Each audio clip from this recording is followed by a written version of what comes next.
जय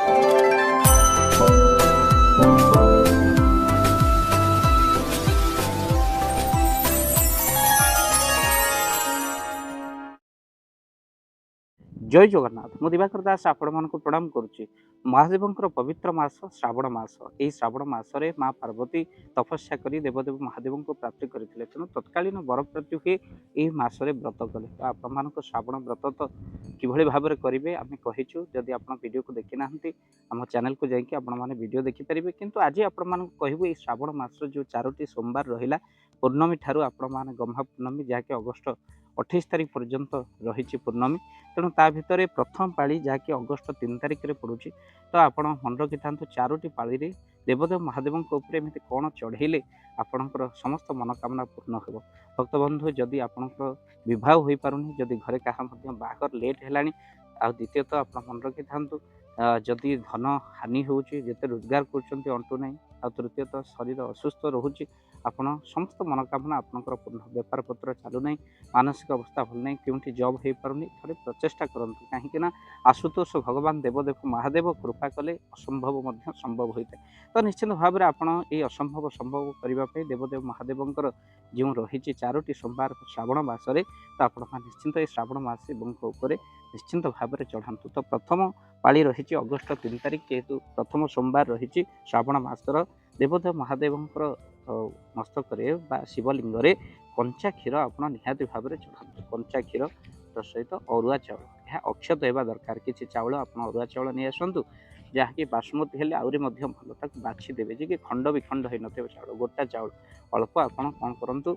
मनोकामना पूर्ण विवाह शारीरिक असुस्थता दूर करने एमतीक बिजनेस उन्नति आप प्रथम सोमवार कंचा क्षीर आ अक्षत अरुआ चाउल आप निहाती भाव में आप नाम गोत्र सहित आप चढ़ातु। द्वितीय सोमवार आप मन रखी था जहाँकि द्वितीय सोमवार आप पड़ुचे अगस्ट 10 तारीख से दिन आप कौन चढ़ेबे बेलपत्र सहित महू जानते आपण मैंने बेलपत्र आप 11टी चढ़े पारे 5टी चढ़े पारे ना 108टी चढ़े पारे बेलपत्र आप चढ़ातु जहाँकि महू लगे चढ़ेले बहुत सुफल मिलता है।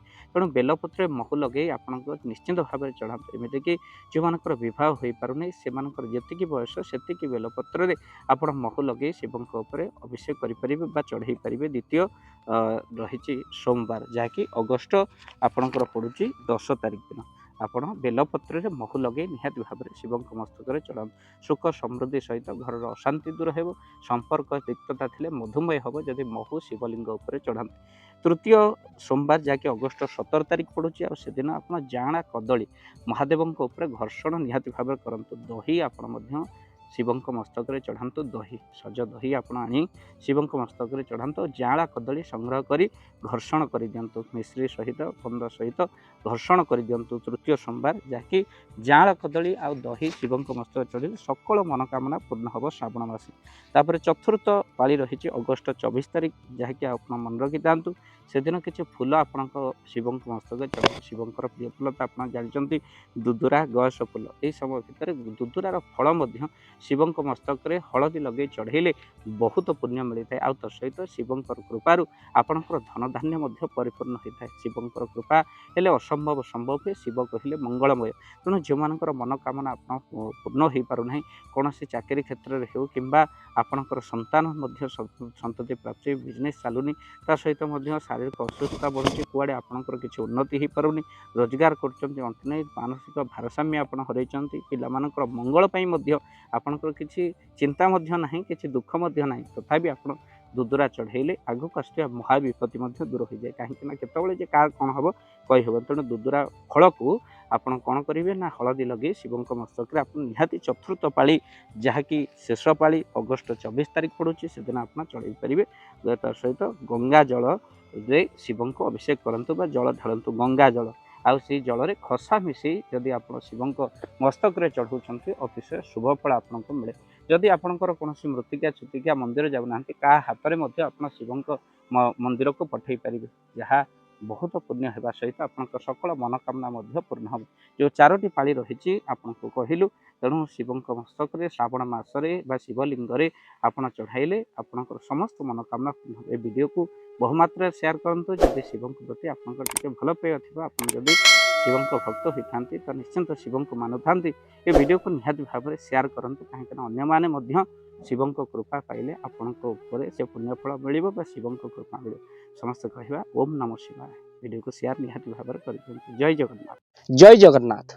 धन अर्जन धर्म करी धर्मे प्राप्त नरहरि आपण उपार्जित धन को जदि धर्म कार्य लगे चाहूँगी किसी असहाय असुस्थ व्यक्ति पाखे आम प्रतिदिन पहुँचू आउ कि सहयोग करूँ जदि आपणकर से गुंडुची मूषा भली दान से कार्य लगे चाहूँगी स्क्रीन रे चली ए नंबर रे एबे कॉल करंतु आमे दबु आपन को फोन पे नंबर आपनकर जेतिकी समर्थ रही सामर्थ्य अनुसार आपण प्रदान करेंगे आपणकर अर्थ राशि एबे आपण जानिके आनंदित हेबे।